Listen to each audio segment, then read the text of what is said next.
எல்லாருக்கும் ஹாய்ங்க. நிறைய பேர் பர்சனலாக எனக்கு கால் பண்ணுறீங்க, வாட்ஸ்அப் பண்ணுறீங்க. சிஸ்டர், நெல்மணி தோரணம் வந்து நீங்கள் வச்சுருக்கீங்க, அது வீட்டுக்குள்ளே மாட்டணுமா, பூஜை ரூமில் மட்டும்தான் யூஸ் பண்ணணுமா, இல்லை வெளியவும் நம்ம வந்து கெட்டணுமா? நிறைய பேர் வந்து நெல்மணி தோரணம் வாங்கி வைக்கக்கூடாதுன்னு சொல்கிறீங்க.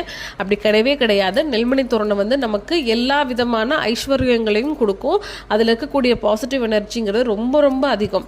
கேரளாலலாம் வந்து பார்த்திங்கன்னா அந்த நெல்மணி தோரணம் மட்டும் போட மாட்டாங்க, நிறைய பொருள் வந்து இதை பேஸ் பண்ணி தான் அவங்க வந்து வீட்டில் வந்து யூஸ் பண்ணுவாங்க.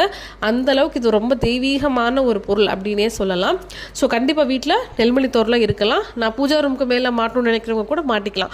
நான் வந்து இதை என்னோட ஃப்ரெண்டு கிட்ட தான் பர்ச்சேஸ் பண்ணேன். நிறைய பேர் நம்பர் கேட்டிங்க, நம்பரும் நான் பர்சனலாக சென்ட் பண்ணிட்டேன். தொடர்ச்சியாக கால் பண்ணுறதுனால தான் நான் அதை ஒரு வீடியோவாகவே கொடுத்துருக்கேன். வேணும்னு நினைக்கிறவங்க கமெண்ட் பாக்ஸில் ஃபஸ்ட் கமெண்ட்லேயே பின் நம்பரில் கொடுத்துருக்கேன். ஸோ நீங்கள் கமெண்ட்டுக்கு போயிட்டு மேலே தான் கொடுத்துருக்க நம்பருக்கு கான்டாக்ட் பண்ணி தயவு செஞ்சு வாங்கிக்கோங்க. இவங்க நெல்மணி தோரணம் மட்டும் கிடையாது, அந்த சிஸ்டர் வந்து எல்லாமே இப்போ நான் அவங்கக்கிட்ட வேல் முருகன் எல்லாமே அவங்கக்கிட்ட தான் நான் வாங்கினேன்.